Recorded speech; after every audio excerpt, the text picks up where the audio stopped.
While Orpheus charms the woods and wild beasts with his songs, and even the rocks follow his music, a group of Thracian women, raving and dressed in animal skins, spot him from the top of a hill.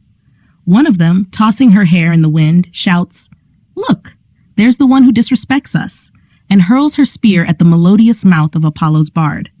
However, the spear has leaves woven around its tip and harmlessly grazes Orpheus' cheek. Another woman throws a stone, but Orpheus's lyre and voice overpower it in midair. The stone falls harmlessly at his feet, as if apologizing for the daring attack. Yet, the wild attack continues. All sense of moderation is lost, and violent rage takes over. Though Orpheus' music could normally overpower any weapon, the sheer volume of the opposing sounds drowns it out. The loud shouts of the women, the booming Barycynthian pipes, the blaring horns, the clapping hands, and the drunken yells prevent anyone from hearing the lyre's gentle melody. Finally, the stones turn red with the blood of the unheard bard. But before they attack Orpheus, the Maenads, their hands stained with blood, first kill the countless birds still charmed by his singing, the snakes, and the various wild beasts, all part of Orpheus's captivated audience. Then they turn on Orpheus himself. They swarm around him like birds attacking an owl they see in the daylight. Orpheus is like a stag condemned to die in the arena, preyed upon by dogs. The crazed women attack the bard, hurling Thracian staffs wrapped in ivy, tipped with green leaves, not meant for such violent purposes. Some throw clumps of earth, some throw branches torn from trees, and others hurl sharp stones. In their rage, they see some oxen plowing the land with heavy plows. Not far away, strong farmers are sweating as they harvest the hard fields. Seeing the wild women, the farmers flee, abandoning their tools. This wasn't enough for Dionysus. He decided to abandon that land altogether and, with a grand procession, traveled to his own vineyards near Mount Tmolus and the Pactolus River, although it wasn't known for its golden sands at that time. The usual crowd, both satyrs and Maenads, surrounded him. But Silenus, Dionysus' old companion, was missing. Some Phrygian villagers found Silenus stumbling around, drunk and old. They tied him up with garlands and brought him to their king, Midas. Midas, along with the Athenian Eumolpus, had been entrusted with the secret rituals of Dionysus by the Thracian Orpheus. As soon as Midas recognized Silenus, his fellow reveler in the Dionysian rites, he threw a grand feast to celebrate his guest's arrival. The celebration lasted for 10 whole days and nights. Finally, the 11th day arrived, and dawn broke. King Midas, feeling joyful, traveled to Lydia and returned Silenus to his foster son, the young god Dionysus. To thank Midas for returning Silenus, Dionysus granted him any favor he desired. Unfortunately, Midas chose poorly. He wished that everything he touched would turn into gold. Dionysus agreed to the wish, though he felt sorry that Midas hadn't asked for something better. Midas, destined to make a foolish choice, was delighted and immediately set out to test his new ability. He plucked a twig from a nearby oak tree. It turned to gold. He picked up a stone from the ground.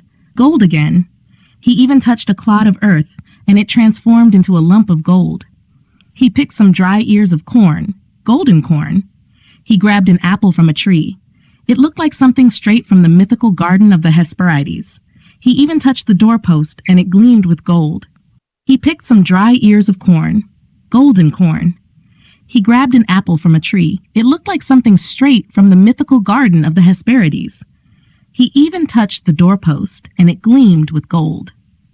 He washed his hands in a stream, and the water flowing from them shimmered like gold, enough to fool Danae, a mythical princess who was imprisoned in a tower and showered with gold. Midas was ecstatic. He thought everything would be amazing now, but his joy was short-lived. As he sat down to a feast prepared by his servants, disaster struck. When he touched the food with his right hand, it turned to hard, inedible gold. Even when he tried to take a bite, the food turned into a cold, golden plate in his mouth. The very gift Dionysus granted him became his curse. He was surrounded by gold, but unable to eat or drink. He was rich, yet starving, thirsty, and ultimately tormented by the gold he once craved. Raising his hands to the sky, Midas begged for forgiveness. "Forgive me, Father Linnaeus," another name for Dionysus. "I was wrong. Please have mercy and free me from this terrible burden." Dionysus, known for his kindness among the gods, took pity on Midas. Since Midas admitted his mistake, Dionysus reversed the curse and the terrible favor. To rid yourself of this unwanted gold, Dionysus instructed, go to the river near Sardis. Follow it upstream until you reach its source. Then plunge your head beneath the bubbling spring where the water flows most abundantly. Wash away your curse and your crime. King Midas followed the god's instructions. As he dipped his head into the spring, the golden power flowed out of him and into the river. The water itself turned golden, forever tainted by Midas's greed. Even today, the fields watered by that river are said to be hard and barren, their very soil tinged with the gold Midas so desperately desired. He, disdaining wealth, lived in the woods and fields, following Pan, who always resides in mountain caves. Yet his limited understanding persisted, and the impulse of his foolish mind was destined once again, as before, to harm its owner. The lofty Tmolus, surveying the sea far and wide, stands erect, steep with its towering ascent, and extending in its descent on either side, is bounded on one side by Sardis, and on the other by the small Hypipi. While Pan was there, boasting of his melodies to the enchanting nymphs, and humming a tune on the reeds joined with wax, daring to belittle Apollo's playing compared to his own, he entered the unequal contest under the arbitration of Tmolus. The aged umpire seated himself upon his own mountain and cleared his ears of the encumbering trees. His azure-colored hair was only covered with oak, and acorns hung around his hollow temples. And looking at the god of the flocks, he said, "There is no delay in me, your umpire." He played his rustic reeds, delighting Midas with his uncouth music, for he, by chance, was present as he played. After this, the sacred Tmolus turned his face towards the countenance of Apollo. His words followed the direction of his face. He, with his golden head wreathed with Parnassian laurel, swept the ground with his robe, soaked in Tyrian purple, and supported with his left hand his lyre, adorned with gems and Indian ivory. The other hand held the plectrum. His very posture was that of an artist. He then touched the strings with a skillful thumb. Charmed by its sweetness, Tmolus bade Pan to submit his reeds to the lyre, and the judgment and decision of the sacred mountain pleased them all. Yet it was criticized and called unjust by the voice of Midas alone.